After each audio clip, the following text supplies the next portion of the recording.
Could get 1 rupee for it, but I doubt it. And he compared it to us as individual souls. When we're connected to service, then we become invaluable. And we feel it. We naturally feel that we're connected and we're serving our purpose. We have an eternal purpose. And when we connect to that purpose through service, then we're like that screw in the machine. And the moment that we fall out of service, then we're like the little screw in the footpath. And we feel ourselves to be worthless. Most people, even if they have a lot of money, they have doubts about their own capabilities. They're thinking, I'm not good enough. In fact, they feel that I don't deserve these things. And it's very difficult to be in a material body and have a material mind. But all of the tribulations of the mind can be fixed through one process, and that is asking this question: how can I be of service? Would everyone like to ask that question? Try it.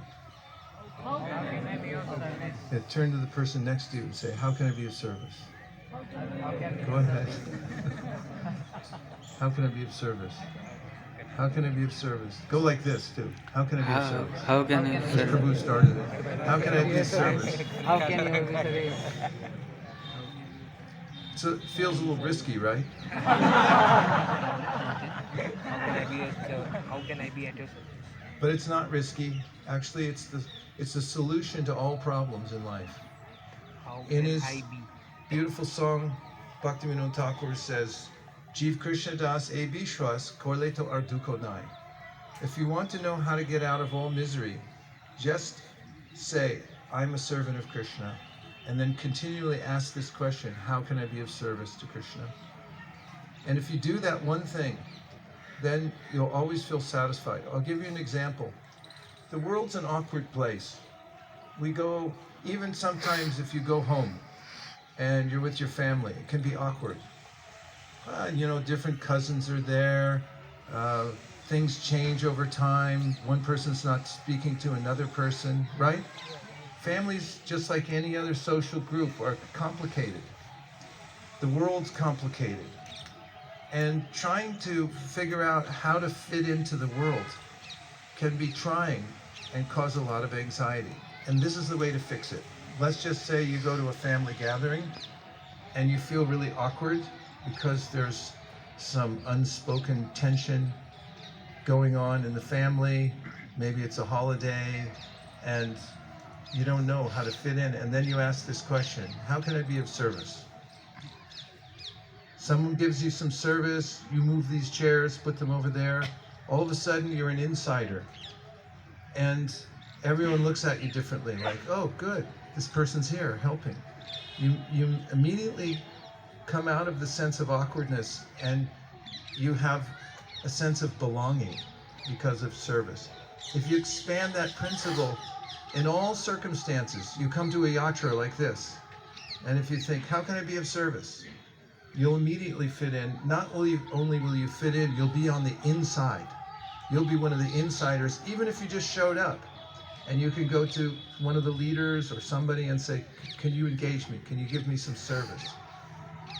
Then naturally, you'll feel empowered and you'll be connected. Just like the little screw, then you become valuable. So whatever major decisions you have to make in your life, sometimes these are very difficult. Which kind of job? Where should I live? Who should I marry? All these kinds of considerations.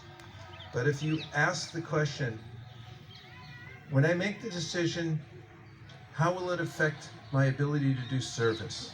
And you make every decision in your life based on how you can do better service and more service, you'll never make a mistake.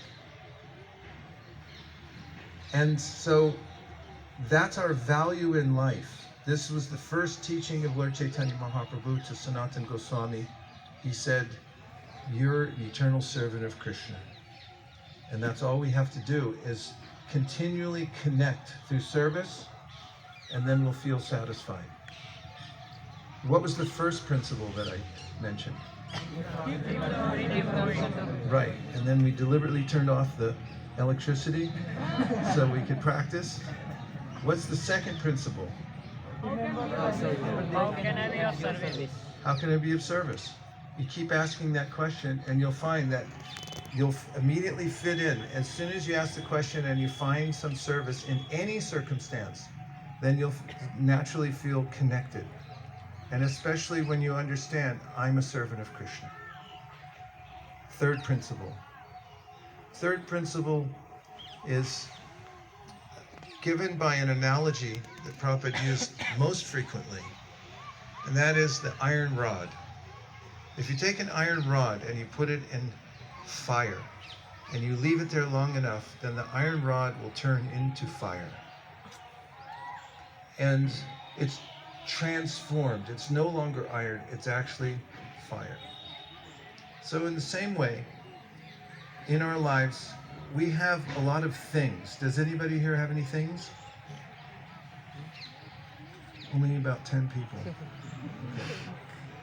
If you're walking the earth, you have some things. This is a thing, right? This is a thing, this is a thing. We have things everywhere. Even the body is a thing. So there are lots of things everywhere. So in the Bhagavad Gita, Krishna recommends that we use